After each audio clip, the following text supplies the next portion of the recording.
This video is about calculator skills for right triangle trig. So right triangle trig is dependent on being able to use your calculator correctly in order to solve for a missing angle or side of a triangle. So before we start explaining how to use a calculator, we need to make sure that our calculator is set in degrees. So we're going to hit the button that says mode next to the second key. And in the fourth row, it says radian and degree.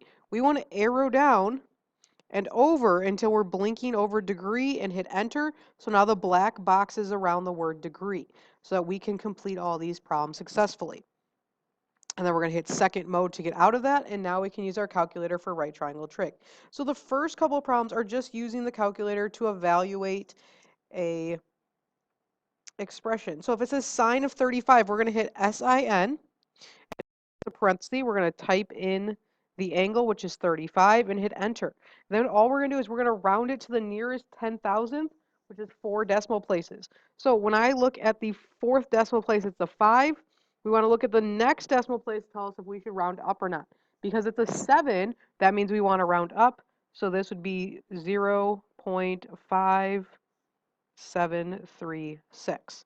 Let's try it again with cosine. So now cosine is that middle button above the open parenthesis. So we're going to hit cosine and our angle measure of 57, close parentheses, enter. And I look at my number. The fifth number is a 3, the fourth number is a 6, so we stay at 6.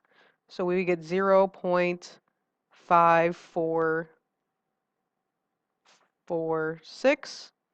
The third one is the tangent of 68. So we're going to hit tan 68, close parentheses, enter.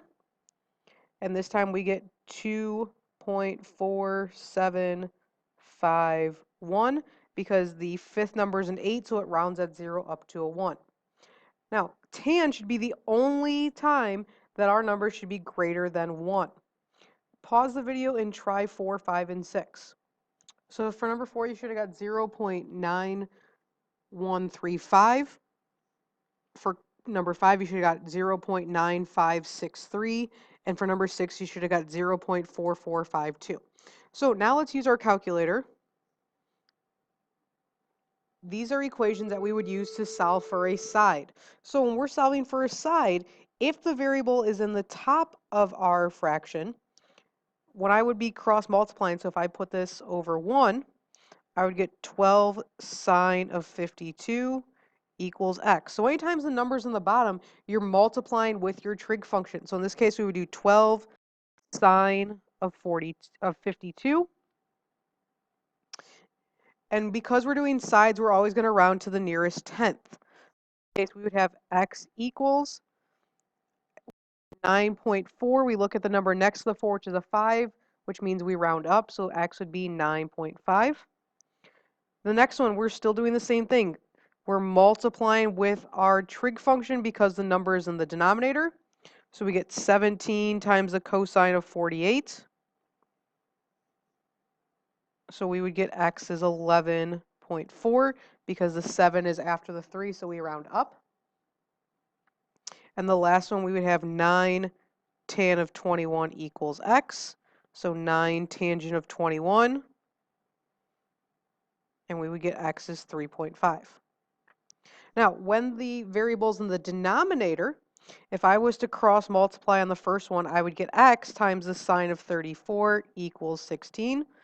I would divide both sides by the sine of 34 and get 16 over the sine of 34. So anytime the number is in the numerator, you are dividing by your trig function.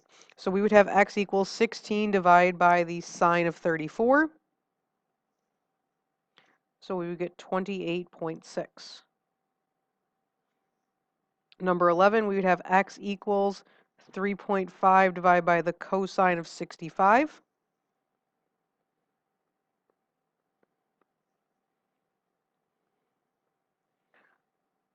So we get x equals 8.3. And then the last one, we would have x equals 24 divided by the tangent of 31.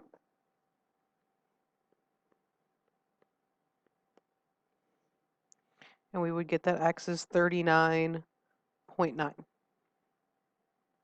Now to solve using angles, we're going to use the inverse trig function. So in order to use the inverse trig functions, instead of doing sine, cosine, tangent, we're going to hit second sine, second cosine, or second tangent to get the inverse. So for 13, if I have the sine of x equals 9 over 41, to solve for x, we're going to use the inverse.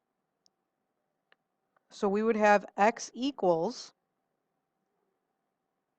the sine inverse of 9 over 41. So in the calculator, we would do second sine and then enter our fraction, 9 divided by 41. And because this is an angle for x, we're going to round to the nearest whole number. So we have 12.6. The 6 rounds us up then to 13 degrees. Number 14 is the same thing. So we would have x equals the cosine inverse of 8 divided by 17. Second cosine gets us that little -1. That means the inverse. 8 divided by 17. And when I round for my angle degrees, I would get 62 degrees. Tangent of x equals 4/3. So we're going to do x equals the tan inverse of 4/3. So we're going to do second tangent 4 divided by 3. And we get that x is 53 degrees. And our last one then, we have the tan x equals the tan inverse of 15 over 8. So we do second tan 15 divided by 8. And we get that x is 62 degrees.